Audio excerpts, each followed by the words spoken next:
Iglesia, un abrazo para cada uno de ustedes. Dios les bendiga. Estamos en Domingo de Resurrección, un día muy especial para el cristianismo, particularmente para nosotros como creyentes evangélicos.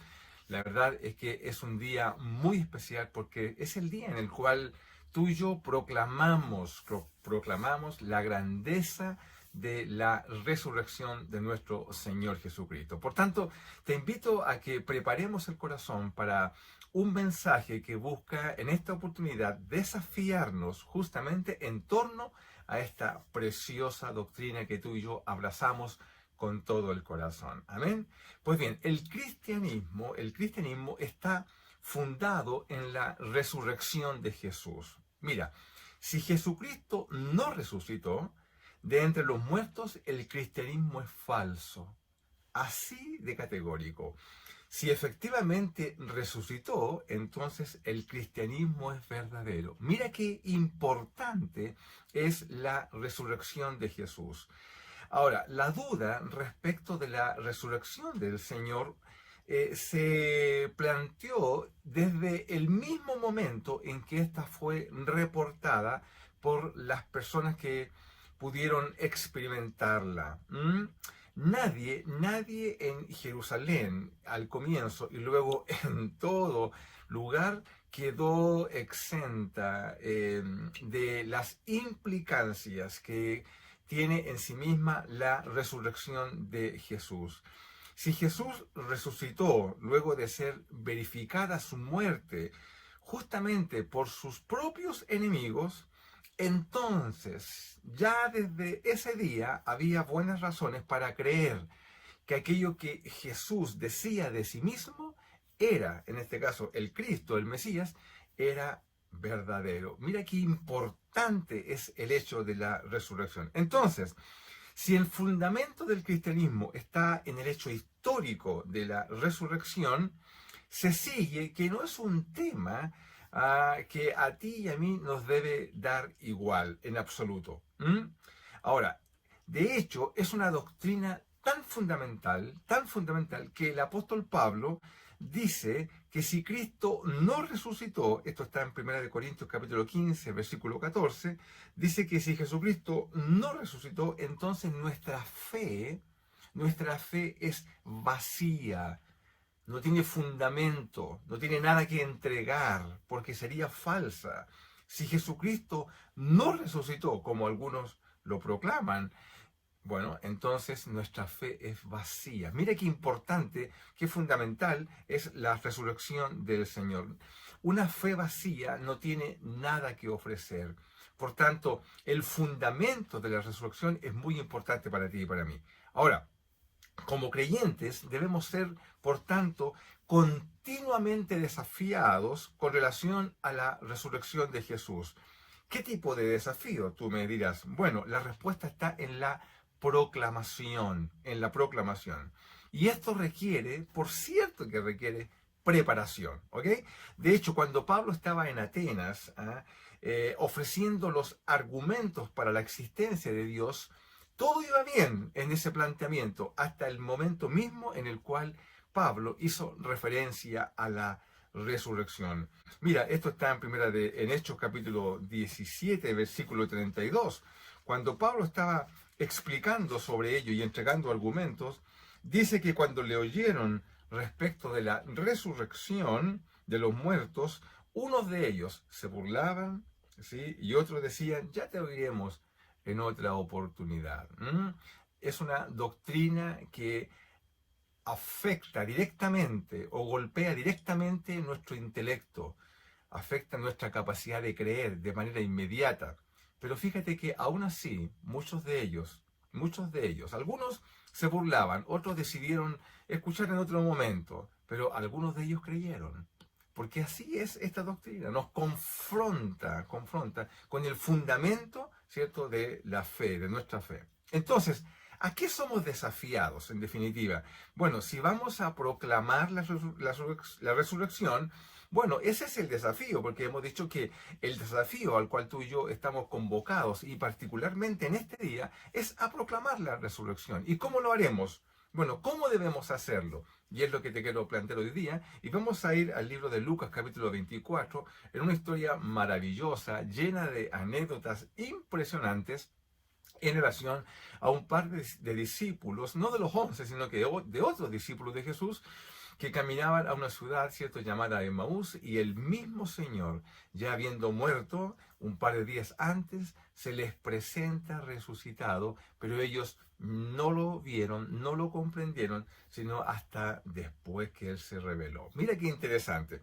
Bueno, el capítulo 24, en el versículo 19, ese es el contexto, ¿no? Jesús ya había resucitado y los discípulos iban caminando y discutían entre sí respecto de la resurrección, porque, por cierto, ya habían escuchado el testimonio de que algunas mujeres decían que lo habían visto, que había habido aparición de ángeles, y ellos discutían entre sí, porque la resurrección tiene justamente esto, nos lleva a discutir, nos lleva a querer plantear y desafiar los argumentos que se han planteado respecto de la resurrección, y estos discípulos estaban justamente en ese diálogo entre ellos, cuando de repente la Biblia dice que se acercó una persona y también comenzó a caminar con ellos. Era una costumbre, ¿cierto?, en estos tiempos en el Asia Menor. Por cierto, los caminos eran muy peligrosos y había que entonces acompañarse. Y este varón se acerca a ellos y comienza a hablar con ellos. Y entonces, bueno, como los vio hablando, quizás acaloradamente, porque dice que discutían respecto de la resurrección del Señor, entonces se acerca y le pregunta, ¿y qué cosas son estas que ustedes están hablando y que discuten?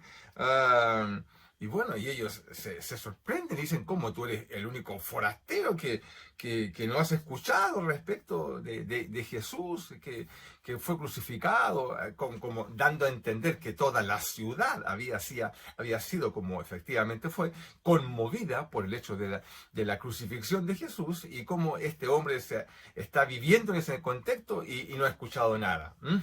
Entonces, la Biblia dice que lo enfrentan. Bueno, entonces, ¿de qué cosas están hablando? Y aquí viene la respuesta. Bueno, dice en el versículo 19, de Jesús Nazareno. De eso estamos hablando, de Jesús Nazareno, que fue varón profeta, dice, poderoso en obra y en palabra, delante de Dios y de todo el pueblo. Y mira, sigamos leyendo. Y cómo le entregaron los principales sacerdotes y nuestros gobernantes a sentencia de muerte, dice, y le crucificaron. Están narrando los hechos. Pero nosotros, dice Cleofas, este discípulo, nosotros esperábamos que él era el que había de redimir a Israel. ¿Ah? Y ahora, además de todo esto, hoy ya es el tercer día que esto aconteció. Es decir, esperábamos algo y ya hace 3 días que murió. ¿Ah? Se desvaneció nuestra esperanza. Y bueno, este es el hecho histórico. Y quiero llevarte en primer lugar a que si vamos a proclamar la resurrección, tenemos que comunicar la verdad sobre la persona de Jesús.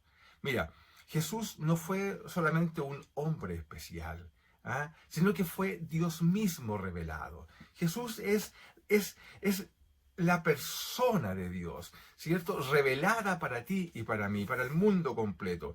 Pero el conocimiento de este discípulo que da cuenta a Jesús mismo, ¿no?, respecto de lo que aconteció, mira, es correcto, pero es incompleto. Eso es importante. Porque si nos quedamos con este acontecimiento y si solamente creemos que Jesús, el Nazareno, es decir, con un hombre que tiene una ubicación de nacimiento clara, es un hecho histórico, que fue un profeta de Dios, un hombre especial, que hizo cosas, que hizo bien en su doctrina, etcétera, con sus enseñanzas. Si eso es lo que tú y yo creemos, solamente eso, como este hombre lo está señalando, nuestro conocimiento de Jesús es incompleto. Mira, de hecho, creer que Jesús es un profeta nos iguala a los musulmanes. Tendríamos la misma fe musulmana, porque los musulmanes creen en Jesús no como el Hijo de Dios, no como un ser especial divino, sino que creen que es un profeta de Dios. Y hoy día, si tú crees eso, te estarías igualando a la fe musulmana. Aún más, otros creen que Jesús fue un hombre especial, muy especial, ¿cierto? Como sectas, ya que nosotros reconocemos como tales en nuestro contexto. Algunos de ellos dicen de que Jesús fue incluso una creación de Dios, no que Dios mismo, sino que Dios lo creó. Como establecen justamente sectas que pululan y están en nuestros barrios y golpean nuestras puertas. Bueno, hombres y mujeres que reconocen en Jesús a una persona especial, un profeta de Dios, pero que no es Dios mismo. Este es el pensamiento que tenían estos discípulos. Por otra parte, tenían una esperanza equivocada en él. Ellos esperaban de que este hombre iba a ser un libertador de sus causas sociales, de sus causas políticas, y demandaban algo de Jesús que él nunca prometió. Ellos construyeron esta esperanza y cuando Jesús murió y toda la ciudad se conmovió, su propia esperanza sociales, políticas ya y religiosas, porque tú sabes que enfrentaba el Sanedrín, enfrentaba a las clases religiosas de su época, bueno, todo eso se desvaneció. Y yo me pregunto, ¿cuántos de nosotros también tenemos esperanzas equivocadas en cosas que Jesús nunca, pero nunca prometió? Esperamos del Señor Jesús a veces y de Dios mismo, esperamos, ¿cierto?, que el Señor va que el hecho de ser cristianos nos va a liberar, a inmunizar de los problemas. Y cuando vienen los problemas, acusamos al Señor como de inconsecuencia. Jesús nunca prometió eso. Aún más dijo que no debíamos extrañarnos cuando alguna prueba golpeara nuestras vidas, porque eso es propio de la vida cristiana. Otros se hacen creyentes o piensan que son creyentes porque a través de eso recibirán el beneficio, no sé, de la riqueza, de tener muchos bienes, porque pareciera ser que el Señor, algunos creen que prometió que ser creyente, ser cristiano significa que las arcas del cielo vendrían a estar en beneficio de nuestras vidas. En fin, tantas cosas que la gente cree y que Jesús nunca demandó. Por eso que es importante, este diálogo revela de que la resurrección impone sobre nosotros el hecho de comunicar la verdad de nuestro Señor Jesucristo. Y para eso tú y yo debemos prepararnos, porque quizás nosotros mismos tenemos confusiones respecto de lo que esperamos de Jesús. En segundo lugar, mira, lo vemos en el versículo 22, porque dice que aunque también nos han asombrado, dice este discípulo, le cuenta a Jesús, recuerda que no sabía que era Jesús, y le dice, pero también hemos sido asombrados, dice, por algunas mujeres entre nosotros, las que antes del día fueron al sepulcro, versículo 23, y como no hallaron su cuerpo, vinieron diciendo que también habían visto visión de ángeles quienes dijeron que él vive. Aún más, fueron algunos de los nuestros al sepulcro, ¿ya? Y hallaron así como las mujeres habían dicho, pero a él no le vieron. Es decir, estos hombres están entregando argumentos, ¿cierto?, de la resurrección del Señor que ellos no tienen claridad respecto de si efectivamente esto ocurrió o no. En segundo lugar, lo que te quiero señalar es que si vamos a proclamar la resurrección del Señor, debemos ofrecer argumentos de la resurrección. Pero quiero separarlos, porque hay argumentos de razón, podríamos llamar, y también argumentos de revelación. Cuando hablo de argumentos de razón, estoy hablando de argumentos donde tú explicas o entregas evidencias de la resurrección del Señor, pero sin usar la Biblia como un hecho de revelación. Es decir, que no te puedan acusar, estoy hablando de no a creyentes, estoy hablando de argumentos de resurrección a gente que demanda justamente razones no de fe, no de dogmas, ¿cierto? No de revelación.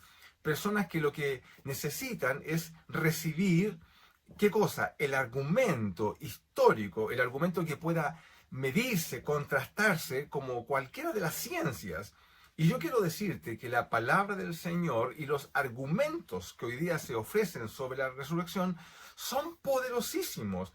Incluso se pueden contrastar exactamente como se contrastan otros hechos históricos que hoy día, en razón de la ciencia, los creemos como verdaderos. Bueno, esa misma metodología se pueden usar para evaluar el hecho histórico de la resurrección de Jesús, y quiero decirte que todos esos salen airosos.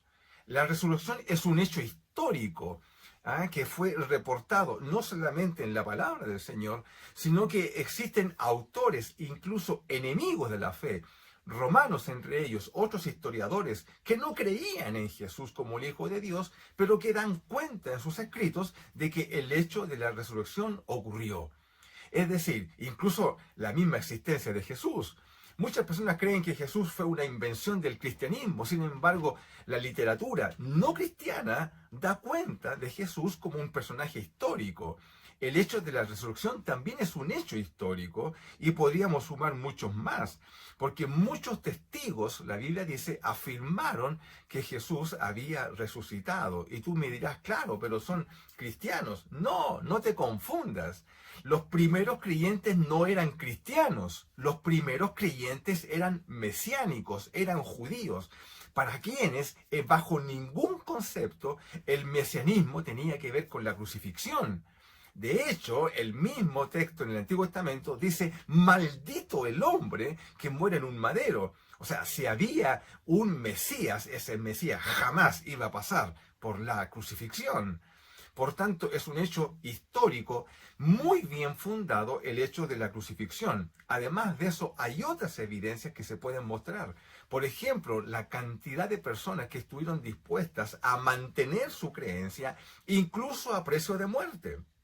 ¿Cómo es posible que hayan personas que hayan incluso entregado su vida, si esto fuese una mentira? ¿Y cómo es posible unir tantas personas para construir una mentira? Todo esto da evidencia, incluso desde la evaluación de la historiografía, que tiene que ver con la ciencia, que evalúa todos estos documentos, nos muestran de que aquí hay un hecho histórico, ¿ya? Y que dice relación con algo que la gente creyó y que estuvo dispuesto a entregar su vida por causa de lo que creía. Mire qué importante, la misma conversión del apóstol Pablo, es impresionante. Un hombre que es enemigo de la fe. Y no solamente lo dice la Biblia, insisto, los documentos paralelos de la historia mundial nos dicen y reconocen en Saulo de Tarso un hombre perseguidor de la iglesia cuya iglesia le tenía miedo. Y este hombre se convierte, y la Biblia nos dice en el libro de Hechos, por lo menos en 3 oportunidades, y hablo de la Biblia como un libro histórico, ¿cierto?, que nos entrega historia, nos dice en 3 oportunidades, se relata el hecho de que lo que transformó a Saulo de Tarso fue haberse encontrado con el Cristo resucitado. La resurrección fue lo que transformó su vida y la cambió a tal punto que este hombre que tenía honores, que tenía un nivel político, religioso, social, envidiable dentro de la alta élite religiosa de su época, como un hombre fariseo, donde tenía importantes privilegios sociales, por llamarlo de alguna manera. Este hombre estuvo dispuesto a cambiar todo eso. ¿Por qué? Incluso llegar a morir en la capital romana, perseguido, injuriado, ¿cierto?, abandonado. ¿Cómo es posible que alguien pueda cambiar tanto? Cambió tanto por el hecho de la resurrección. Es decir, algo tiene que haber pasado en Jerusalén, ¿cierto?, en el año 30 y tanto, para transformar tanto la vida de las personas. Te puedo entregar incluso más argumentos. El hermano de Jesús, Jacobo, el medio hermano de Jesús, que no creía en él, como lo comentábamos hace unos días, no creía en él. La Biblia, los documentos históricos dan cuenta cómo este hombre, ¿cierto?, que no creía en él, así lo atestiguan los documentos históricos, ya no la Biblia, dicen que murió por causa de convertirse a Jesús. ¿Qué es lo que provocó esto? La Biblia dice que Jesús se presentó, se reveló particularmente entre muchas personas, también a Jacobo, quien después posteriormente vino a ser el pastor principal, ¿no?, de la iglesia en Jerusalén, de la primera iglesia cristiana del mundo. En fin, podemos seguir sumando argumentos como el argumento de la tumba vacía, ¿ya?, que es un hecho histórico, refrendado por documentos históricos que señalan que efectivamente la tumba estaba vacía y que no hay cuerpos. Y hasta el día de hoy, aunque muchas personas siguen escarbando, buscando, ¿cierto?, tratando de encontrar los huesos de Jesús, no los encontrarán porque el Señor resucitó, ¿cierto? Y Él no dejó cuerpo aquí, sino que Él ascendió a los cielos, que es lo que tú y yo creemos. En fin, bueno, mira tantos argumentos. Por tanto, no creer ya no es una cuestión de argumentos. La evidencia existe, los argumentos de razón, como te decía, y están respaldados por la historiografía. En un contexto así, la duda para quien la tiene, ya puede que ya no sea intelectual, sino que es emocional. En otras palabras, quien así piensa no va a creer, no por ausencia o por carencia de evidencias o argumentos. No, no va a creer simplemente porque no quiere creer.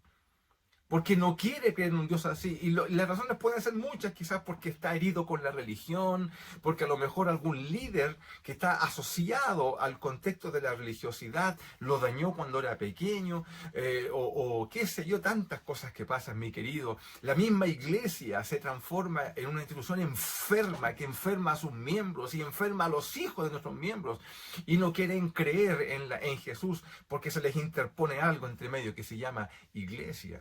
Mira qué tremendo. Bueno, pero no solamente se entregan argumentos de razón, sino que hay que entregar argumentos de revelación. Es decir, lo que está en la palabra del Señor, porque mira cómo dice el verso 25. Entonces Jesús le dice, insensatos y tardos de corazón para creer todo lo que los profetas han dicho. ¿Sí? No era necesario que el Cristo padeciera estas cosas y que entrara en su gloria, y comenzando desde Moisés, desde el Antiguo Testamento, desde el Pentateuco, y siguiendo por todos los profetas, ¿cierto? La Biblia hebrea, ya que es exactamente el Antiguo Testamento que tú y yo tenemos. Bueno, ¿qué decía? Les degraba a través de todas las Escrituras lo que de él decían. En otras palabras, Jesús abre la palabra del Señor. Y ya no son los argumentos de razón, ahora son los argumentos de revelación para mostrar que el Cristo debía justamente vivir todas estas cosas, y comenzó a explicarle con la Biblia que ellos tenían en su poder, ¿cierto? Cómo efectivamente este Jesús ya tenía que vivir todo lo que padeció, etcétera, por causa, ¿cierto?, de ser hijo de Dios. Mira qué interesante. Yo me pregunto, creo que una vez les hice esta pregunta, ¿no? ¿Cuántos de nosotros podemos usar el Antiguo Testamento? ¿Para qué? Para mostrar justamente que Jesús es el Cristo. Porque, claro, muchos abren el Nuevo Testamento, pero cuando esto sucedió, cuando lo que estamos leyendo, no existía el Nuevo Testamento, aún no se escribía, ¿ya? Y por tanto no es algo a lo cual podían echar mano. No, ellos tienen que ir al Antiguo Testamento, que es el mismo que tú tienes. Y la Biblia dice que Jesús abrió las Escrituras comenzando desde Moisés, es decir, desde Génesis, Éxodo, ¿cierto? Levítico, Número, Deuteronomio, que son los libros de Moisés. Luego pasa por todos los profetas y bueno, y les explica con las Escrituras ya la implicancia de lo que significaba Jesús, y el Cristo para los judíos. Yo digo, esto es impresionante y debe desafiarnos a ti y a mí respecto de cómo debemos nosotros entregar el Evangelio. Mira, Jesús murió ya porque la paga del pecado es la muerte. Esa es la razón por la que todos nosotros morimos, ¿cierto? Y estamos muertos sin Dios. Llevamos la culpa del pecado porque todos hemos pecado, dice la palabra del Señor, sin excepción. El resultado inevitable del pecado es la muerte del ser humano, no solamente la física, sino que la muerte espiritual. Pero Jesús no quedó muerto, querida, querido. Él resucitó, ¿ya? Y al hacerlo venció la muerte y nos dio esperanza de resurrección a ti y a mí. En otras palabras, tu vida y mi vida no terminan en la tumba. Muchas otras religiones ofrecen esperanza para el alma, para el espíritu, en un sueño profundo, etc. Pero el cristianismo ofrece esperanza para el ser completo. No solamente tu alma, tu espíritu, sino que también tu cuerpo será transformado y va a ser glorificado para encontrarnos con Cristo y estar con Él en una nueva realidad. Esto es esperanza completa. Querida, si tú y yo tenemos familiares o sufrimos enfermedades que son tan privativas, que son tan complejas en relación al cuerpo, yo quiero decirte que tienes esperanza en el cristianismo. Solo en el cristianismo tienes esperanza para tu cuerpo, porque tu cuerpo será glorificado. ¿Y cómo sabemos eso? ¿Cómo podemos dar certeza de esta creencia? Por la simple razón de que Jesucristo resucitó. Aleluya, gracias al Señor. hemos entregado entonces, ¿qué cosa? Hemos señalado que debemos comunicar, ¿cierto?, la verdad sobre la persona de Jesús, que debemos ofrecer argumentos de razón, ¿cierto?, sobre la resurrección, pero también argumentos de revelación. Pero aún con todo eso, yo quiero decirte que la revelación definitiva, no viene por los argumentos. ¿Ah? Estos pueden apoyar tu fe, como de hecho la mía la apoyan, y para muchas personas que pueden escarbar y encontrar en la apologética, que es la rama de la teología que se refiere a la defensa de la fe, puedes encontrar tremendos argumentos preciosos que son muy robustos respecto de este y de muchos temas del cristianismo y que apuntalan tu fe. Pero solamente pueden apoyar la fe, pero no son la base de la fe. El corazón de los discípulos, dice la palabra del Señor, que ardía, ¿ya? Cuando dice, y aconteció, bueno, recuerda, ¿no? Entraron a una ciudad y, bueno, le dijeron a Jesús que se quedara, aún no sabiendo que era Jesús, y entonces Jesús abre, comienzan a cenar y parte el pan. Y la Biblia dice que cuando Jesús parte el pan, los ojos de ellos fueron abiertos y comprendieron que estaban con Jesús. Y después se recordaban y decían, no ardía nuestro corazón, ¿cierto? No ardía nuestro corazón cuando, versículo 32, y se decían el uno al otro, no ardía nuestro corazón en nosotros mientras nos hablaba en el camino y cuando nos abría las escrituras. Mira, el corazón de los discípulos ardía de emoción mientras Jesús les hablaba, ¿ya? En el camino y mientras les abría las escrituras, ¿ya? Pero solo cuando Jesús se reveló, entonces sus ojos fueron abiertos. Asimismo, puede arder tu corazón. ¿Ah? Cuando escuchamos, por ejemplo, palabra de Dios, o cuando algo que escuchamos, una canción, ¿cierto? Estimula nuestras emociones y nos compungimos en el corazón.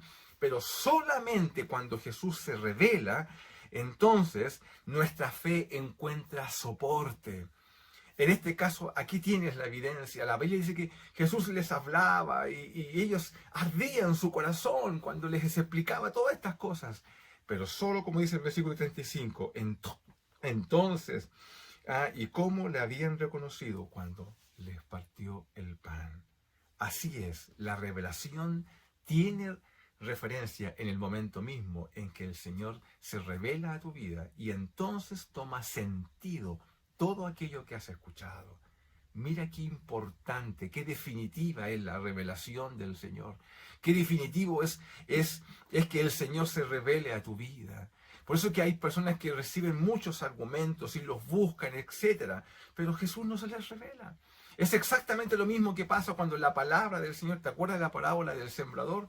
La semilla cae en distinta tierra y claro, algunos caen en la semilla que es la palabra, y se entusiasman con ella y parece ver que sus vidas son transformadas, pero finalmente, ¿cierto?, son de poco alcance. Rápidamente vienen los problemas de la vida y pierden el interés o la fuerza, qué sé yo. ¿Por qué? Porque tienen una esperanza vana en un Jesús que prometió cosas, según ellos, por supuesto que prometió, pero que nunca prometió, como lo decíamos en el primer punto.